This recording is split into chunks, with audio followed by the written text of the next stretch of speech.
when I came here,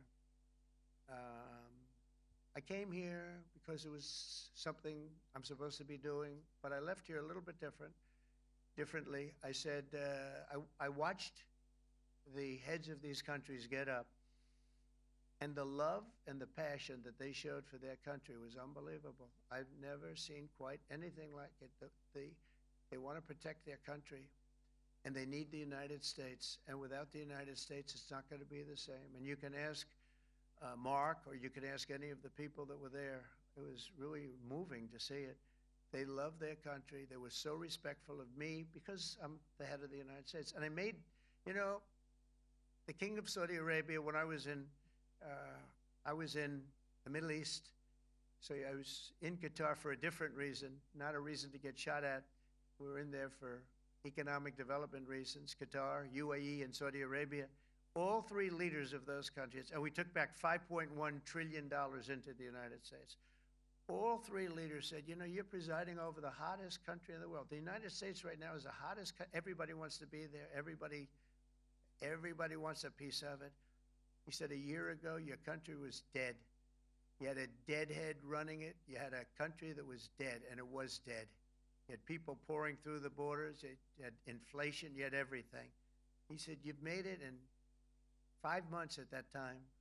You've made it the hottest country. This is the hottest country in the world. The United States right now is the hottest country in the world. And when I was around that table, it was a nice group of people, many of whom I knew from previous. When I saw the passion they had for the country, and almost everyone, and you probably have the tapes, it was very public, but almost every one of them said, thank God for the United States. Without the United States, they couldn't really have NATO. It wouldn't work. It wouldn't work. It will in the future because now they're paying much more money, but it wouldn't work. It was great. And I left here differently. I left here saying that these people really love their countries. It's not a ripoff, and we're here to help them protect their country. National News Desk is America's News Now. Breaking news this morning as President Trump continues his push for peace in the Middle East with help from our NATO allies. And thanks for joining us.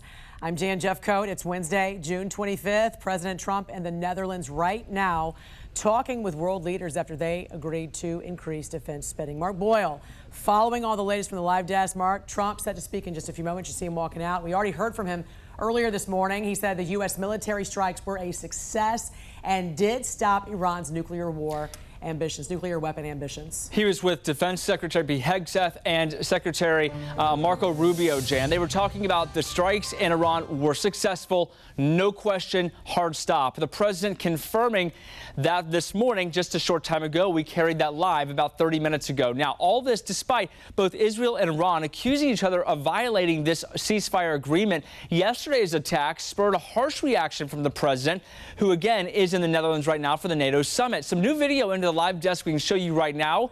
The president taking part in a roundtable discussion earlier this morning with world leaders. Today, he pushed for an increase in defense spending, 5% of their GDP. Specifically, he spoke in the Netherlands a short time ago and does believe the fighting between Iran and Israel will end. They're not going to be fighting each other. They've had it. They've had a big fight, like two kids in a schoolyard. You know, they fight like hell. You can't stop them. Let them fight for about 2-3 minutes. Then it's easier to stop them. And then Daddy has to sometimes use strong language. You have to use strong language. Every once in a while, you have to use a certain word.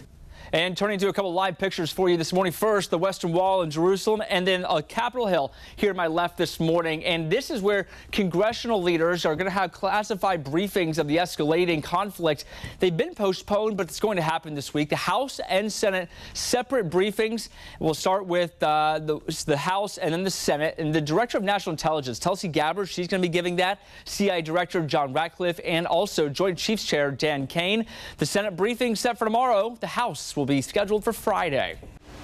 Speaking with reporters on Air Force One on his way to the summit, President Donald Trump stopped short of offering a full-throated endorsement of Article 5, the alliance's cornerstone pledge of collective defense. Depends on your definition. There's numerous definitions of Article 5. You know that, right? In a statement, NATO leaders reaffirmed the group's ironclad commitment to collective defense. And NATO chief Mark Rutte, whose relationship with Trump extends back to his years as Dutch prime minister, said this. For me, there is absolute clarity that the United States is totally committed to NATO, totally committed to Article 5. And yes, there is also an expectation, which will be fulfilled today, that the Canadians and the Europeans will speed up their spending. There he's referring to an increased NATO defense spending pledge, something Trump has been calling for years. It's a commitment to boost spending to 5% of their GDP over the coming decade. That's up from the current target of 2%. Something that no one really thought possible. And they said, you did it, sir, you did it. Well, I don't know if I did it, but I think I did. This will be known as the Hague Defense Commitment, which is pretty good, pretty appropriate. Separately, several conflicts were top of mind during the summit. This comes just days after the United States attacked 3 key nuclear sites in Iran with the goal of destroying those facilities. And as the war in Ukraine rages on, President Volodymyr Zelensky met with several leaders, including Trump, on the sidelines of the summit. At the White House, I'm Julia Benbrook. We call it the 12-day war. We think it's over. I don't think they're going to be going back at each other. I don't think so.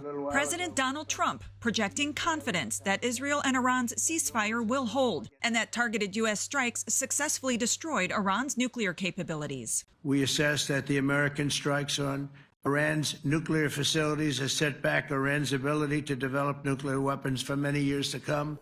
Comparing the impact to World War II. Actually, if you look at Hiroshima, if you look at Nagasaki, you know, that ended a war too. This ended a war in a different way, but it was so devastating. This counters an initial U.S. intelligence assessment, described by sources briefed on it who say the U.S. strikes did not destroy core components of Iran's nuclear program and likely only set it back by months. Trump acknowledged the existence of the report, but dismissed it as preliminary and inconclusive. Since then, we've collected additional intelligence. We've also spoken to people who have seen the site, and the site is obliterated.